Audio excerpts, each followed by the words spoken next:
আমাদের নবী সাল্লাল্লাহু আলাইহি ওয়াসাল্লাম তার মেয়ে ফাতিমা রাদিয়াল্লাহু আনহাকে বলছেন, হে ফাতিমা, হে আমার কলিজার টুকরা মেয়ে, হে আমার কলিজার টুকরা মেয়ে, তুমি শোনো, পৃথিবীতে আমার কাছে যা চাওয়ার তুমি চেয়ে নাও, পরকালে আমি তোমার কোনো হেল্প করতে পারছি না। অথচ আমরা জানি নবী সাল্লাল্লাহু আলাইহি ওয়াসাল্লাম সবার জন্য কি করবেন? সুপারিশ করবেন, সেটা অন্য বিষয়। তোমাকে তোমার হিসাব একাই দিতে হবে, নবী সাল্লাল্লাহু আলাইহি ওয়াসাল্লাম এটা বলছেন। একদিন তিনি বাসায় ঢুকলেন, দেখছেন আয়েশা রাদিয়াল্লাহু আনহা কান্নাকাটি করছে।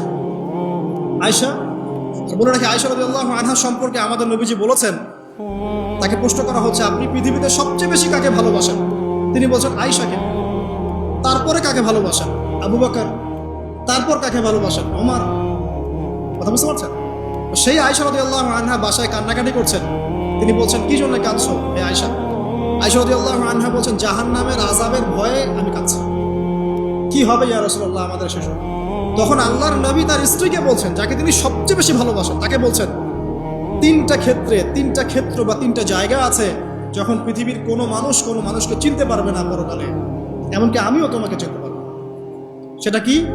যখন এই যে মিজানের পাল্লাটা দান করবে, যে এটা ভারী হচ্ছে না হালকা হচ্ছে, এই সময় কেউ কাউকে চিনবে না, কারো কথা কারো মনে থাকবে না। যে গার্লফ্রেন্ডের জন্য আপনি জীবন দিচ্ছেন, তার কথা আপনার মনে থাকবে না। যে স্ত্রী সন্তানের জন্য আপনি সারা জীবন দুর্নীতি করে গেলেন, তার কথা আপনার মনে থাকবে না।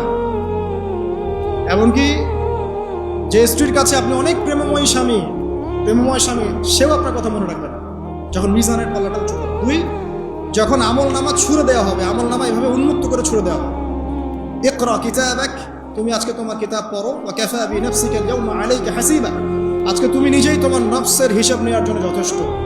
এই সময় আয়েশা আমি তোমার কথা মনে রাখতে পারবো। আরেকটা হচ্ছে যখন মানুষ পুলসিরাত পার হবে, তখন কেউ কারো কথা মনে রাখবে না। এখান থেকে শিক্ষা কি? নূহ আলাইহিস সালামের পরিবারের সদস্য হয়েও তারা আল্লাহর আনুগত্য না করার কারণে জাহান্নামে যাচ্ছে। লূত আলাইহিস সালামের পরিবারের সদস্য হয়েও ঈমান না আনার কারণে তারা কি করছেন? জাহান্নামে যাচ্ছেন। আমাদের শিক্ষা হচ্ছে আমাদের পরিবারগুলোর, যে আমাদের এই বংশ, আমাদের এই যে টাকা পয়সা, স্ট্যাটাস, রং, হ্যাঁ, বাড়ি গাড়ি, পলিটিক্যাল পদ, কোনো কিছুই আমাদেরকে আল্লাহর আযাব থেকে বাঁচাতে পারবে না যদি আমরা প্রকৃত মুসলিম মুমিন না হতে পারি। পরিবারের সদস্যদেরকে আল্লাহ পাক ঈমানদার হওয়ার তৌফিক এনায়েত করুন। এবার আসুন সামনে, আরো সামনে যান। দেখেন, ওই যে ইব্রাহিম আলাইহিস সালাম, মনে আছে?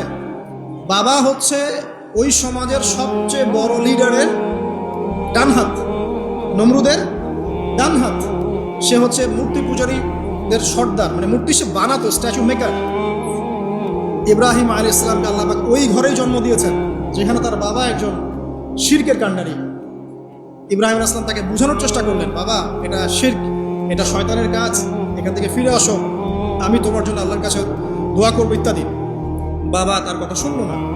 এটা তো এমন না যে তিনি শুধু একবার বলেছেন, তিনি হয়তো বলতেই ছিলেন, একদিন দুই দিন না, কিন্তু বলতেই আছে। এক পর্যায়ে বাবা তাকে বের করে দিলেন বাসাতে, ফাহজুরহু। এরকম করে ইব্রাহিম আলাইহিস সালামকে বের করে দেওয়া। কিন্তু তিনি বললেন, সালামুন আলাইকুম, বাবা আপনার উপর শান্তি বর্ষিত হোক, আমার আব্বা আপনার প্রতি শান্তি বর্ষিত হোক, আমি আল্লাহর কাছে আপনার জন্য দোয়া করব। পরে যখন আল্লাহ পাক তাকে বললেন যে কোনো মুশরিকের জন্য তোমার দোয়া করার স্বভাব পাবে না, তখন থেকে ইব্রাহিম আলাইহিস সালাম দোয়া করা বন্ধ করে। এখানে দেখেন, ছেলে, একজন যুবক ছেলে, তার মধ্যে ঈমান এসেছে, সে তার পরিবারের চলমান শিরকের বিরুদ্ধে কথা বলছে, প্রয়োজনে সে সেখান থেকে স্কিপ করেছে, তাকে বের করে দেওয়া হয়েছে, সে চলে গেছে, তারপরেও কিন্তু তাওহীদের সাথে শিরকের আপোষ করে নেয় ইব্রাহিম আলাইহিস সালাম। সামনে যান, ওই যে তার স্ত্রী হাজেরা আলাইহিস সালাম তার সন্তান এবং স্ত্রীকে রেখে আসছেন কোথায় বলেন? মক্কায়, তাই না? মরুভূমিতে, খাবার নাই, পানিও নাই। এখন ইব্রাহিম আলাইহিস সালাম চলে যাওয়ার সময় তার স্ত্রী বলছেন যে আপনি কি আল্লাহর আদেশেই আমাকে ছেড়ে যাচ্ছেন? তিনি বলছেন হ্যাঁ। তখন তিনি বলছেন, আল্লাহ পাক আমাদেরকে ধ্বংস করবেন না। এখানে খেয়াল করে দেখেন, তারপর সাফা মারওয়া সাই করলেন, জমজম কূপ পানি বের হলো, সেখানে কমিউনিটি গড়ে উঠলো। ইসমাইল আলাইহিস সালামের ঔরস থেকে পরবর্তীতে মুহাম্মদ সাল্লাল্লাহু আলাইহি ওয়াসাল্লামের জন্ম হয়েছে ওই ট্রাইবের মধ্যেই।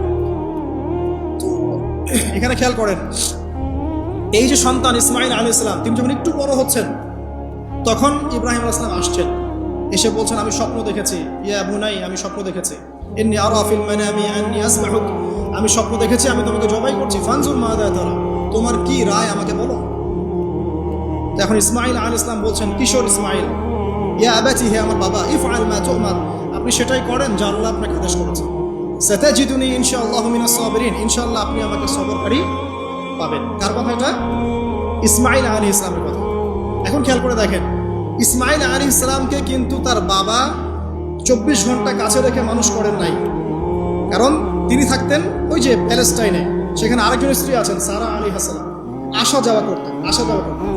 মূলত তাকে মানুষ করেছে তার মা হাজারা আলাইহিস সালাম, যেই সবরকারী, আল্লাহর প্রতি তাওয়াক্কুলকারী মা বলেছিল, আল্লাহ যদি আপনাকে আদেশ করে থাকেন আমাদেরকে ছেড়ে যাওয়ার জন্য, সেই আল্লাহ আমাদেরকে ধ্বংস করবেন না। ওই যে তাওয়াক্কুল, ওই যে সবর, তার গর্ভ থেকে আল্লাহ পাক জন্ম দিয়েছে ইসমাঈল। যেমন মা তেমন সন্তান, যে সন্তান বলছে আমাকে জবাই করতে যদি আল্লাহ পাক আদেশ করে থাকেন আপনি করেন। তো ঘরের মধ্যে স্ত্রীরা, আমাদের ঘরের স্ত্রীরা যদি হাজারা আলাইহিস সালামের মতো না হতে পারে, সবরকারিণী এবং আল্লাহর প্রতি তাওয়াক্কুলকারিণী, আমাদের বোনেরা, আমাদের মায়েরা যদি হাজারা আলাইহিস সালামের মতো সবরকারিণী হতে না পারে, আল্লাহর প্রতি তাওয়াক্কুলকারী হতে না পারে, তাহলে তাদের গর্ভ থেকে কশ্চিনকালেও ইসমাঈলের জন্ম হবে না। কথা বুঝতে পারছেন? তাদের গর্ভ থেকে কশ্চিনকালেও ইসমাঈলের মতো সন্তানের জন্ম হবে না এবং ইসমাঈলী প্রজন্ম গড়ে উঠবে না। এজন্যই আপনি তাকিয়ে দেখেন, ম্যাক্সিমাম পরিবারের সন্তান এখন বেলাইনে চলে গেছে। কারণ কি জানেন? মায়ের সমস্যা আছে, শুধু বাপেই সমস্যা থাকে না, মায়েও সমস্যা থাকে। মায়ের ফিতরাত সন্তানের মতো চলে আসে। তো নারীরা যদি আল্লাহর আনুগত্যশীলা না হয়, মুমিনা মুসলিমা, 5 ওয়াক্ত নামাজ পড়া, লজ্জাস্থানের হেফাজত করা, খাস পর্দা করা, হ্যাঁ, স্বামীর আনুগত্যকারী, প্রেমময়ী, তারা যদি না হতে পারে, সবরকারিণী, তাওয়াক্কুলকারিণী, তাহলে ওই মায়েদের গর্ভ থেকে আপনি ইসমাঈলের মতো সন্তান কিন্তু পাবেন না, ইল্লা মাশাআল্লাহ, ইল্লা মাশাআল্লাহ।